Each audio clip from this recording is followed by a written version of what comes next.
Hi everyone, this is Jason Zach. I'm from Nathaniel School of Music. I work as a piano faculty. I also teach theory, ear training, transcription, some composition and also music production.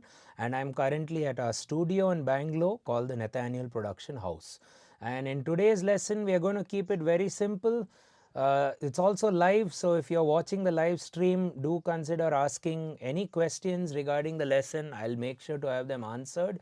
And if you would like to join these lessons live, attend a lot of our workshops, live lessons like this, do consider being a Patreon member or an Everything for Life member, which is a group of video courses we have on our website, Nathaniel School of Music, or nathanielschool.com. So while you're at it, you can consider checking out our website probably after the class and become a member, nathanielschool.com.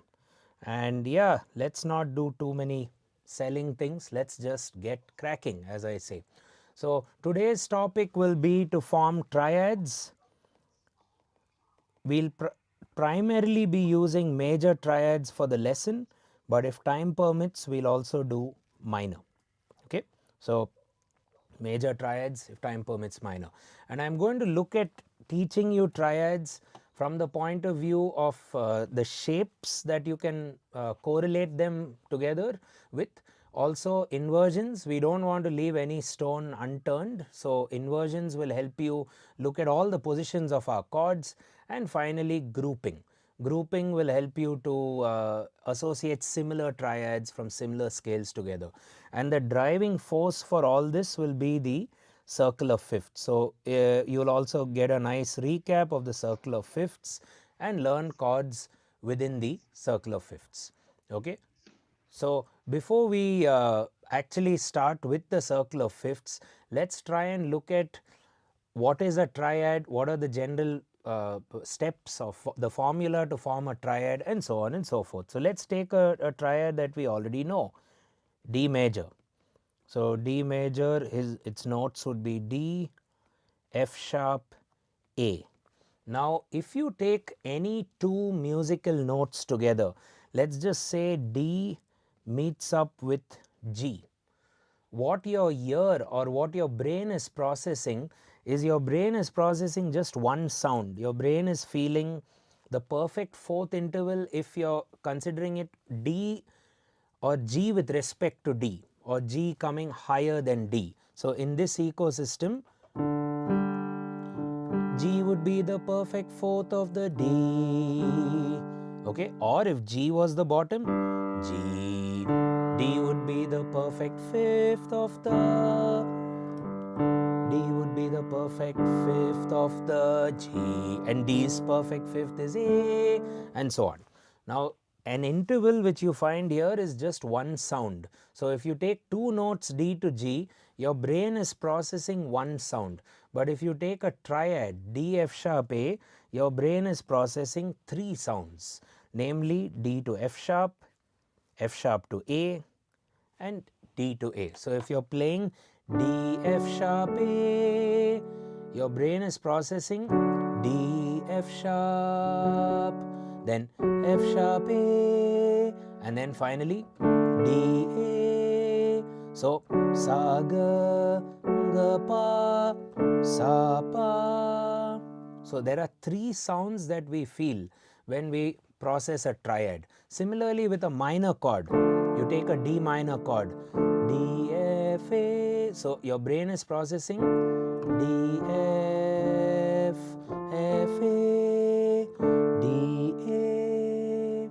Okay, D, F, minor third, F, A, D, A. So the basic triads we have in music are major and minor.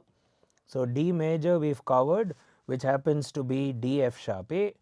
D minor we'll write now, which is D, F, A, and the intervals would be D, F, F, A, D, A, and you can also name these intervals.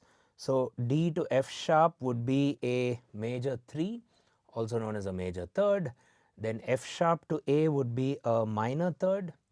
D to A would be a perfect fifth. What changes in a minor chord? D to F would be a minor third, F to A would be a major third, and D to A would again be a perfect fifth. So what is common between a major and a minor chord? They both have a perfect fifth at the extreme interval or at the wide interval, while in the middle there's either a major third waiting here or a minor third waiting here. Okay, and the thing with these chords is, if I just go over to the next page, if I take D major, there are multiple ways to play this chord.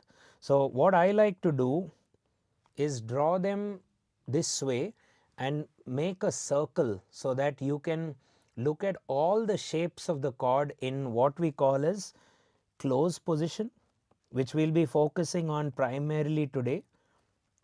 And another way to do it would be D, F sharp, A, and you work out the notes in what we call a spread position or open voiced position, or spread open position. So what's the difference between closed and open? Closed position is also known as piano inversions, like we study theoretically and what we use as a pianist. So you have close and spread. What is the difference between close and spread? Close position means within the octave. So if I take the chord, it's going to end within the octave, so it won't cross that octave D. While spread position or open position would be very tough to play actually with one hand, which is why they are called as open positions, because they are wider than the octave. They are also used more in orchestral and choral settings, or when you are arranging music as a composer. Okay, so just to work that out, now the close position, if you look at the circle here where it's clockwise, it will be D, F sharp, A, then it will be F sharp, A, D, where you start with F sharp. That will be the next shape, and then finally A, D, F sharp, A, D, F sharp. So these are the three ways to play a triad in close position. We call it the root position, the first inversion, and the second inversion. Why don't we quickly write this down? If you have a pen and paper, you can write it down with me and ask me questions right after we are done. We'll definitely give you time. Yeah, so you have a D, F sharp, A, you will have an F sharp, A, D, and you're going to have an A, D, F sharp. Okay, what are the names associated with these? You have the root position, you have the first inversion, and you have the second inversion. Why don't you write this down and also try to play it as well on the keyboard if possible? Okay, so yeah, so I'll just break this down for you once more. So this will be your root position, this will be your first inversion, and then your second inversion. Okay, so D, F sharp, A, F sharp, A, D, F sharp. Now coming to the spread or the open positions, the spread or the open positions would basically be D, A, F sharp. That would be F sharp on the top. So a nice way to practice open position would be D, A, F sharp, played down below the keys. It also sounds nice higher. Sounds good everywhere actually. This is actually how we would do it in a choir or an orchestra. This is how we would voice it for the most part. So D, A, F sharp. Now the next thing would be F sharp, D, A. That would be the next shape. A on the top. Remember, open means beyond the octave. F sharp, D, A. And then finally A, F sharp, D, D on the top, F sharp, D. So these sound very nice when you hear them with multiple chords.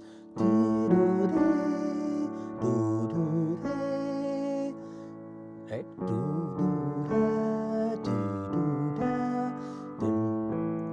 so on. Okay, so that's about triad. So if you ask me the question, how many ways are there to play a major or a minor chord, the answer would be 6 ways. Now generally speaking, in a regular textbook it will be 3 ways, the close positions which you see here, but actually there are 6 shapes if you look at it, and a good way to remember it is using this circular diagram. So you have the root position, you have the first inversion, and you have our second inversion. Now let's try and move on to the next chapter, where we will draw the circle of fifths neatly, all pretty much like a clock, and then let's figure out all the major chord shapes from within the circle. Okay, so let's begin the circle of fifths. It's a 12-note ecosystem. As you know, music has 12 notes, and that's all it has across the world.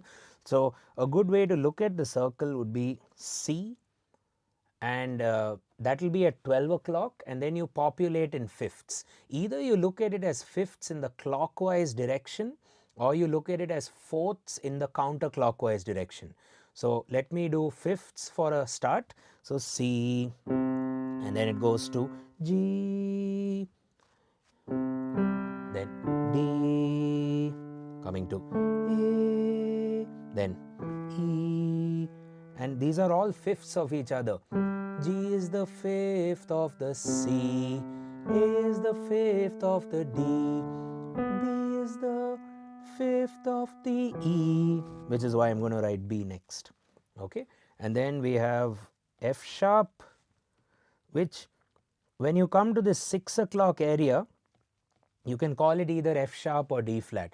And now as we move in the other side of the circle, it's going to form flats. Generally we use flats for the triads, at least the major triads we would be using the flats. So after that you would, oh sorry, I wrote F sharp, also known as G flat, my bad. The next one is going to be D flat, right?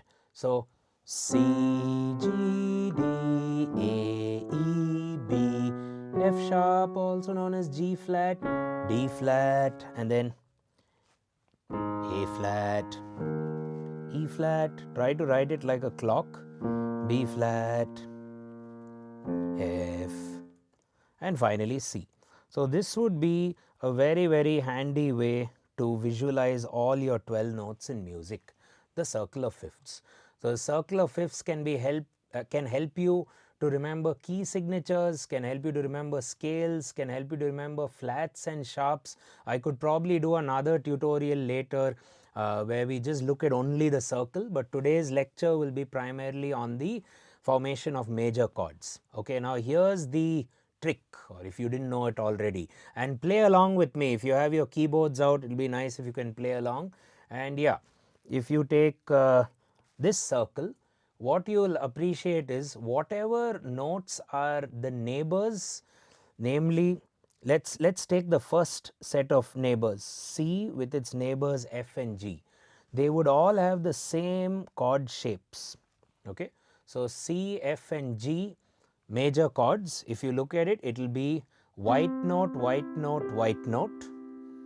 F major would again be white note, white note, white note. G major would again be white note, white note, white note. Okay, so how does this help? This helps when you're shifting. So if you take all these root positions, you can literally close your eyes and just continue your shapes like this, C, F, or go down to F. So you don't necessarily need your eyes to move much. Okay, so I'm just going to write down the main shape in this arc, W, W, W, white, white, white. Hope we are clear with that. Now what about the inversions? The inversions will also be white, white, white, correct? But it will be differently angled. So if you take C, E, G, E, G, C, that will be white, white, white, but this one is closer to the first note. So these two are closer to each other and this one is farther, which is why the intervals tend to change. So if you take the first inversion, you will find that for a major chord, the distance between E to G would basically be a minor third, and the distance between, or the interval between G and the higher C would be a perfect fourth, and then the wider gap distance, what is this now? This is not a perfect fifth. Earlier when we did root position, C, E, G, G was the perfect fifth, but now if I do E, G, C, this is not a perfect fifth. This could be considered as a minor sixth, isn't it? So you have a minor sixth gap between the root. So this is what you call as the first inversion if you want to analyze it intervallically. Okay, now coming to the second inversion would be biased towards the top end where you have the thirds there. So G, C, E. So what's happening here? G to C is a perfect fourth, C to E is a major third, and G to E happens to be a major sixth. Again, white, white, white, but differently aligned. So you have G, C, E there. So G to C happens to be a perfect fourth, C to E happens to be a major third, and then the wider gap happens to be a major sixth. And that's what you call the second inversion. So we are going to move like this. So now a good exercise would be a simple 1 4 1 5 chord progression. So you do 1 4 1 5 and see how it goes on the keys. Like in C major scale, 1 4 F major, back to 1 and end with G. Repeat 1 4 1 5. Now do the same thing with the inversions. First inversion of C, C F first inversion, C first inversion, G first inversion. All, and a good trick for you to remember your inversions, the first inversion would have the root at the top. So whatever the name of your chord is, C major, the root of the chord is on top, but it doesn't specify that you have to play E in the bass. So you don't copy this note, you just play the root as what it's supposed to be called. So first inversion, C major, root position C major, second inversion C major, all of that has C in the bottom end. Fine. So C major, E, G, C, G, C, E, coming down. Okay, so practice your first inversions now for the 1 4 5. F, G, F, C, all major chords. Now let's do the second inversions, which you can practice as well.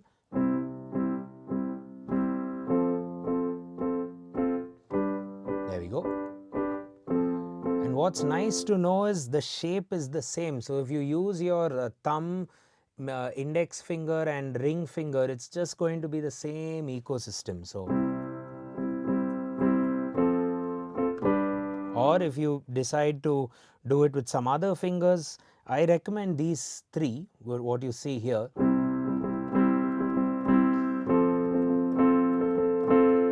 Okay, so second inversion has the root in the middle, first inversion has the root at the top, and root position has the root in the bottom. So don't learn chords just by root position and think you know them, because in a real world use case scenario you'd have to kind of use it. And yes, we have a chat message. Does inversion matter? How to harmonize notes? Where to put lead note? So that's a lot of questions. But do inversions matter? Yes, definitely inversions matter, and they are the building blocks of a chord progression. So if you take, the reason why we are learning this lesson today is primarily to understand the importance of inversions. So stay tuned till the very end and you'll see. So today's class is about grouping them. We do have a playlist on our YouTube channel dedicated to chord inversions. We have another dedicated to chord voicing. So do check that out. And if you are at a certain stage on the piano, maybe you're a beginner or you've not really learned inversions, you've just been learning through YouTube or whatever it may be, you can learn this at our school. You can either fill up a form or go to nathanielschool.com and chat with or interact with one of our course advisors. You can also audition for a level which is a bit higher, like intermediate or advanced or whatever it may be. Anyway, coming back. So let's now use the next arc to connect more notes together, more similar shapes. So all these arcs are trying their best to do is to show you the shapes. So C, F, G are the white shapes. Okay. What about D, A, E? You might already be guessing it. They are the white shapes. White note, black note, white note. So in root position, it's W, B, W, W, B, W, white, black, white. And if you wish to invert it, the first inversion would be black, white, white. Okay. The second inversion will be white, white, black. So I'm just writing this as first inversion, second inversion. There we go. So D major, again literally with your eyes closed, and E major. What's nice to know is the center scale, the center note A, if you consider this as A major, you can easily build a 1-4-1-5 progression and it will all have the same shape. See, 1-4-5, 4 or 1-4-1-5. And maybe you'd like to play 4 hits in the right hand, 1 hit in the left hand. So then parallelly you're working out both chords. I mean both hands to play the chords. 1, 4, 5, 4. Repeat. 1. You can even arpeggiate it if you enjoy.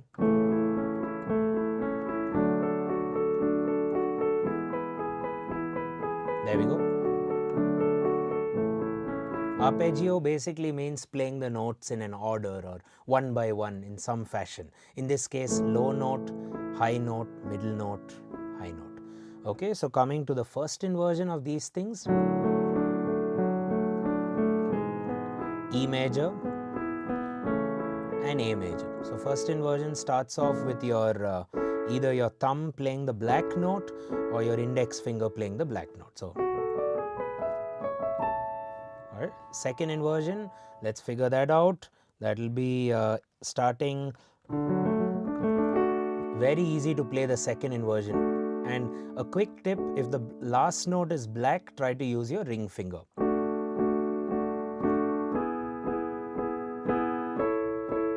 There we go. And play the roots in the left.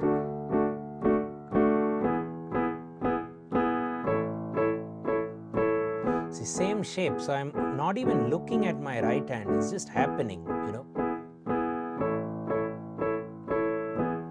There we go. Okay, that's about the time we have for the white, black, white group. What about a couple more? This section. Okay, this you might be guessing it is the black, white, black group. BWB. So if you look at them in root position, E flat major, A flat major, D flat major. Repeat, E flat major, A flat major, D flat major. Okay, B, W, B. And let's look at their inversions. What about the first inversion of each of these chords? So that will be white color, black color, black color. First inversion. What about second inversion? That would be starting on the 5th, right? So that will be BBW, black, black, white. Second. So let's just explain this. All the root positions again. A flat major, D flat major. Now coming to the first inversions. Root on the top. Coming back. What about the second inversions?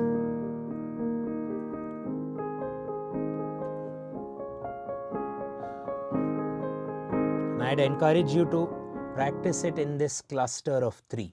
Okay, and just tell yourself, just to kind of conclude the shapes, that there's always going to be one BBB shape, that's your F sharp, which is here, BBB.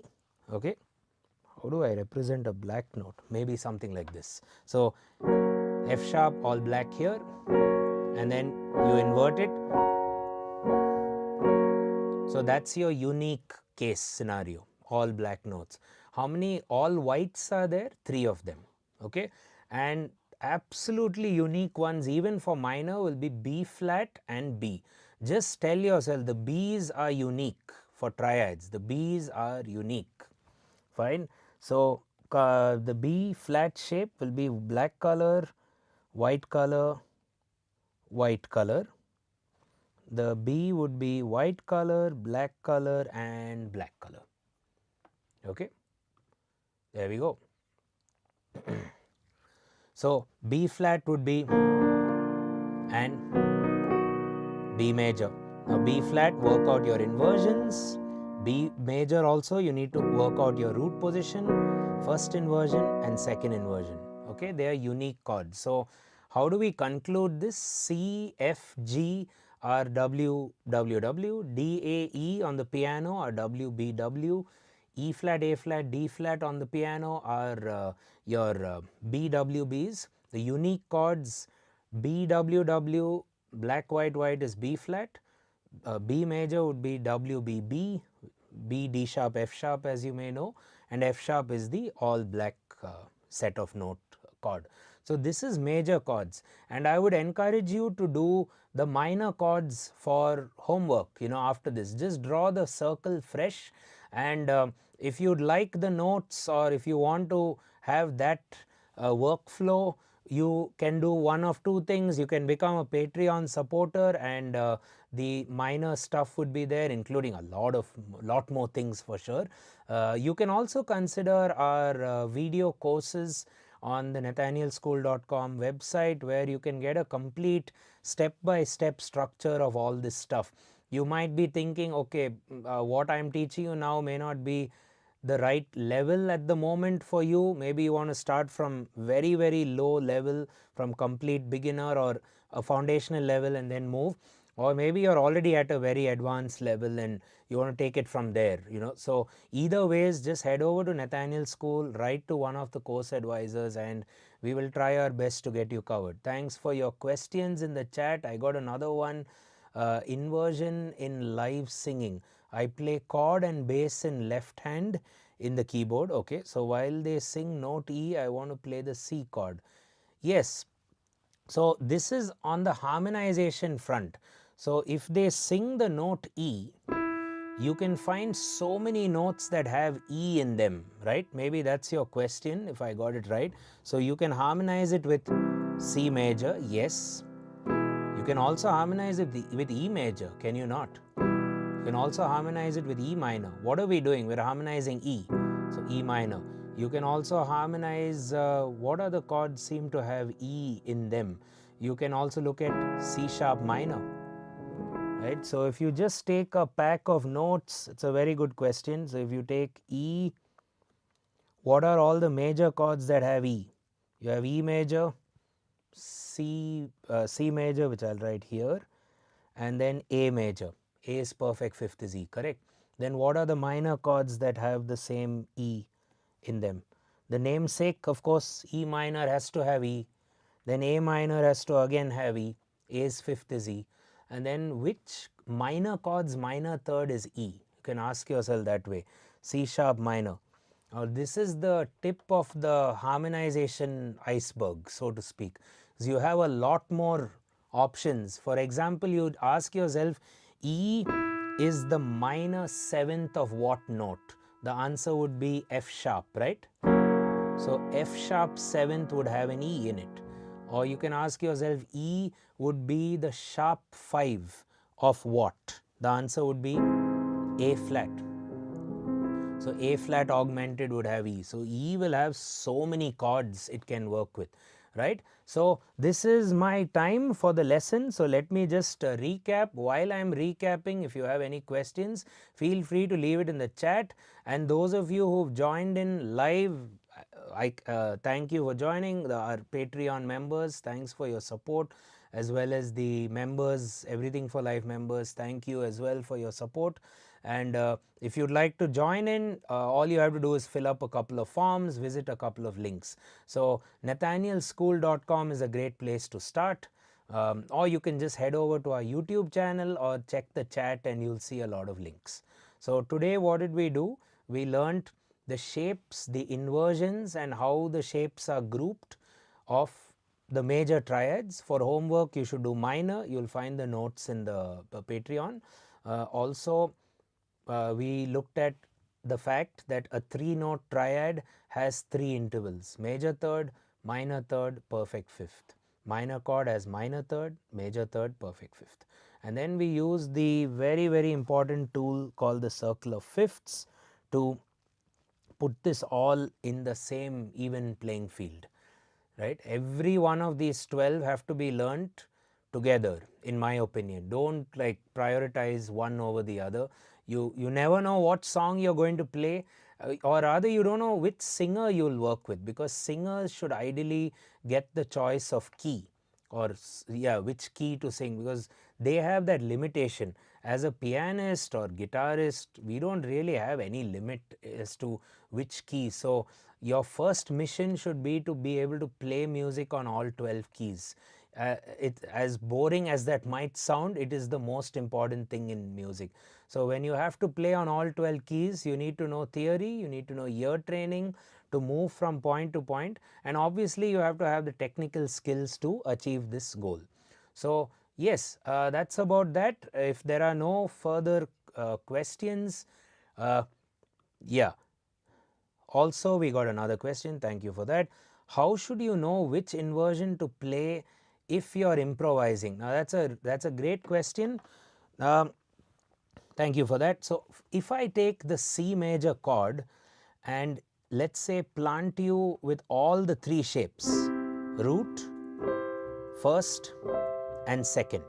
Okay, now if I have to compose or improvise music and say la da da da da, that tune, la da da da da, I would prefer the root position here because the top note floats around. So la da da da da da, or if it's a first, la da da da da de, and then la da da da da do, da da da da da. So if it's your right hand which is holding both the chords and the melody, then obviously inversions is supremely important. So inversions is very important while composing. It's very important while playing, while just accompanying, because if you were to play chords without inversions, only root position, it's all over the place. It's going to be very tough for you to manage. So, and number 2, people are going to hate it. They're going to, it'll be too much of a jerky motion. It's all over the place. So people will even forget what the singer is singing and get distracted by what you are playing. And when you're improvising, see, even if I just take one hand, this is off the piano now. So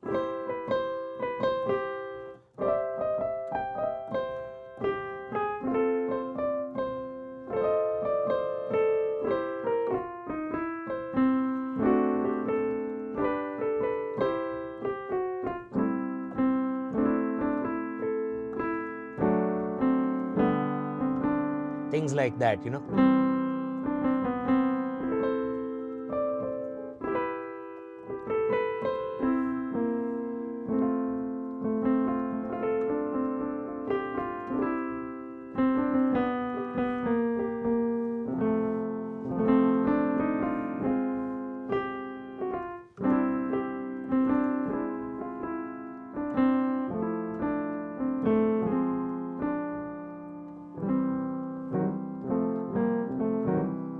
So that was a kind of a scenario where I am supporting my right hand with the chords, with the melody too.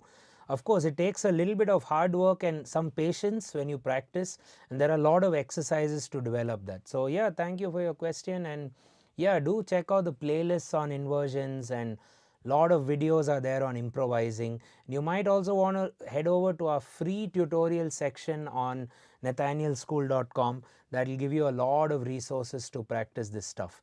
And if you're watching this video for the first time, it'll be nice if you can consider hitting that subscribe button and turning on the bell for regular notifications so you don't miss out. Patreon is there if you'd like to support us, and you can also follow me on Instagram. Send me some of your work or your material or some of your music, or just enjoy the stuff we do there as well.